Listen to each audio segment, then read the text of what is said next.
Basically what I'm doing right now is I'm going in and I'm making sure that all of our pathing edges are nice and smooth so that players don't get caught up on some of the rough edges here. It's one of the many monotonous tasks that a video game developer must learn to endure. So this is the tech demo for the StarCraft mod. It all works just like the game, controls just like the game. And we're getting an error message, but we're going to ignore that.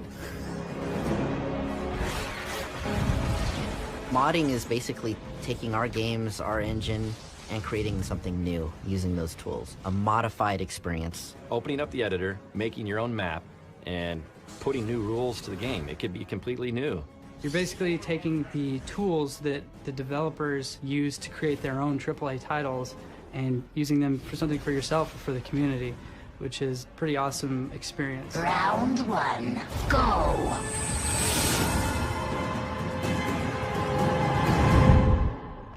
Blizzard has a long and rich history with supporting community developers, mod makers, people who can take our tool set and make their own thing out of it. Really early on in our real-time strategy game development, we made the decision to actually expose our tools, the same tools that we use to create our maps and our campaign, to our community and allow them to play around with the game and the engine and create new and unique things on their own.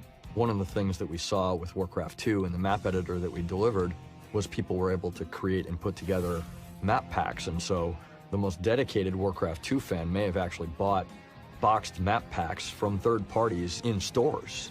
That's when I made it a mission to make it more moddable.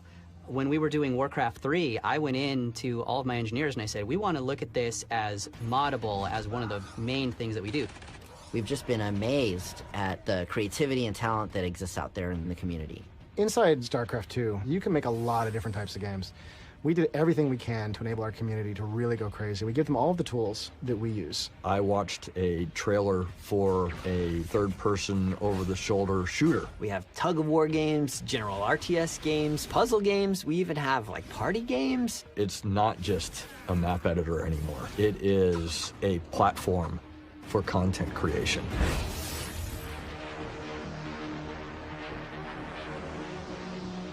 What's going on? Your camera just got totally jacked up? Yes. Awesome, our first bug. My name is Ryan Winzen, and I'm the creative developer on StarCraft Universe. Alert. Under attack by enemy capital ship. StarCraft Universe is a voyage role-playing game where you're actually able to take a lot of the gameplay elements of an action RPG like World of Warcraft or Diablo and combine that with the StarCraft setting. But you're going to be able to command a ship in StarCraft Universe and fly to different planets and maintain your ship while it's under assault from enemy factions, Zerg, Terran, Protoss. Communications repaired. I just want it to be like this really epic voyage. When it's all said and done, I think it'll probably be close to 30 hours of gameplay. When I first got the StarCraft 2 editor, I noticed that there was capability that allowed you to control the camera in a third-person environment. And I quickly got the idea. I was like, you know, a lot of people have wanted to see a StarCraft-based MMO. I've thought about it since back in the day. So I just started prototyping, you know, messing around with the editor and putting some things together, and I wanted to get some feedback on what I was doing, and I guess it spread through YouTube like wildfire. We got like 200,000 hits in like 5 or 10 days.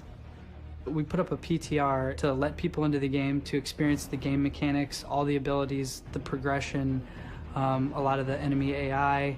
From there, we were able to work out a whole host of technical issues, balance issues, and it really helped us to build the end game. Despite a successful test release and overwhelming praise from the public, however, Upheaval found itself depleted of minerals and Vespene gas. We were working on it for probably about 3.5 years. We were pretty much at a point where if we didn't get funding for it, we knew we were never going to have the time to finish it. So then we decided to go for Kickstarter and see what happened. With your contributions, we'll be able to eliminate a lot of the challenges of our everyday lives and focus just on creating StarCraft Universe. It was a nerve-wracking experience, and fortunately we were able to pull through and get the game funded, and now it's going to happen. modding, it trains you to be a game designer. All of the things you're doing as a modder, we're doing as game developers. We're building something, and you got to make it clear so players can understand what you expect of them when they play your game, and you've got to make it polished, and you've got to fix your bugs. You got to do all the things we're doing. It's actually a great way for us to find new talent out there. If somebody comes to us and says, hey, I want to work at Blizzard, I want to be a game designer. It's like, okay, well, what have you done? And they show up with their own mods that they've created using our tools. That looks great on a resume. If I played your mod and it's amazing, why wouldn't we want to hire you? My name is Ryan Shooter. I'm an assistant technical designer for StarCraft. Before working at Blizzard, I created a mod called GameHeart. GameHeart, what it is specifically, is it's designed to enhance the spectator experience of the game for tournaments. The idea being that the way we were watching people play the game before is the same way that you see it as a player. And if you watch football, you don't watch it from the player's perspective. That might be cool to see every now and then, but for the most part, you want to see the overview of like kind of what's happening and get the bigger picture. So the idea was to provide people with that bigger picture. So we have things like when upgrades complete, a little pop-up will tell you like 15-second countdown, so everyone can see that it's about to finish. We allowed the observer to zoom out much further than they could before, which is actually now a default feature in StarCraft. And so we just added tool after tool after tool, and slowly tournaments started picking up until finally groups like DreamHack and GSL and those groups were picking it up. So that's when Blizzard decided to bring me on contract to make an official version that we could QA and then actually use in the WCS events. But now his natural's open. Bomber's gonna stim in. Tanks are sieging up, so he cleans up the forces inside the main of his base, but his natural tanks going down left and right now. Bomber has sieged. I was actually really surprised because they kept taking things out of GameHeart and just going, well, let's just make this an official feature. And whenever I wanted to do something, and this took me a little while I was on contract to get used to, I could literally just walk over to one of my coworkers and be like, hey, can we do this? And he'll be like, yeah, I've got time to program that today, you know? And so it like completely changes what the possibilities are. I think they decided they wanted to have someone on the UI team that focused on implementation. So I got very lucky with the attention that GameHeart got, because I think it created this opportunity for me. They just really like to see that you are creating something and doing something all the time.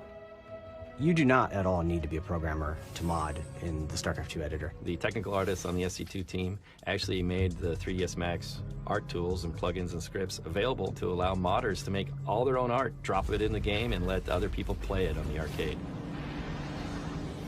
My name's Jonathan Burton of Carbot Animations, and we make StarCraft parody cartoons on YouTube. There was a lot of comments actually on each episode. Oh, I'd love to see this in the game and play these characters in the game. And so we thought to ourselves, like, is this possible? Can we create a 2D game in a 3D engine and have it playable in the StarCraft arcade? And after a little testing, we found out that we can do it. So here we got the sprites of the StarCraft mod, and this is the Zerg, the kind of cute, adorable pets, if you will.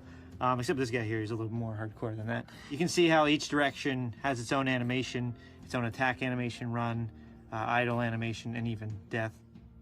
My part of the job is the overall direction of the mod, where it's going and what we want in the final product. Anything that creates that atmosphere or that personality so that when you're playing the game, it doesn't just feel like a reskinned version of StarCraft, it feels like you're playing StarCrafts. If you watch this idle animation for a bit, there he goes, he's eating a sandwich.